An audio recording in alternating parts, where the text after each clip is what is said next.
ব্রিটেনে প্রবাসী বাংলাদেশিদের মধ্যে ফুটবল চর্চা ও ঐক্য বাড়াতে সোনালী অতীত ইউকের উদ্যোগে প্রথমবারের মতো আয়োজন করা হচ্ছে greater Sylhet Upazila open is football tournament.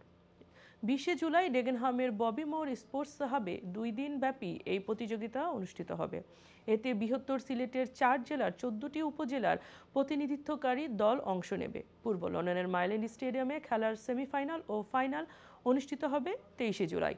সোমবার সংবাদ সম্মেলনে টুর্নামেন্টের বিস্তারিত তুলে ধরেন আয়োজক কমিটির চেয়ারম্যান সুলুক আহমেদ এবং সাধারণ সম্পাদক জয়নাল আবেদিন মিয়া গুলজার। এ সময় উপস্থিত ছিলেন সেলিম উদ্দিন, শায়েস্তা মিয়া, আরজ আলী, আব্দুল কাসেম, হাফিজুর রহমান লাকু সহ আরও অনেকে। আমরা এই টুর্নামেন্টটা ইজ দ্য ফার্স্ট টুর্নামেন্ট আমরা ইউজুয়ালি আমরা আরো 4টা টুর্নামেন্ট আছে আমরা হয়ে আইছি last many 25 years.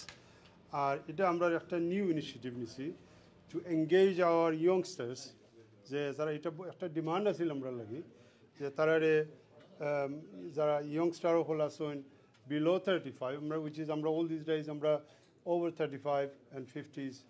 So basically the tournament is on the 20th of July, Sunday the 20th of July. It will start in 9:30 in the morning.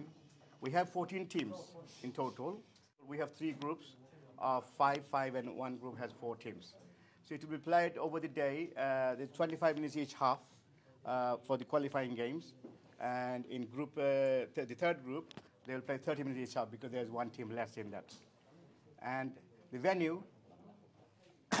venue is Bobby Moore Sports Hub, Pastors Park.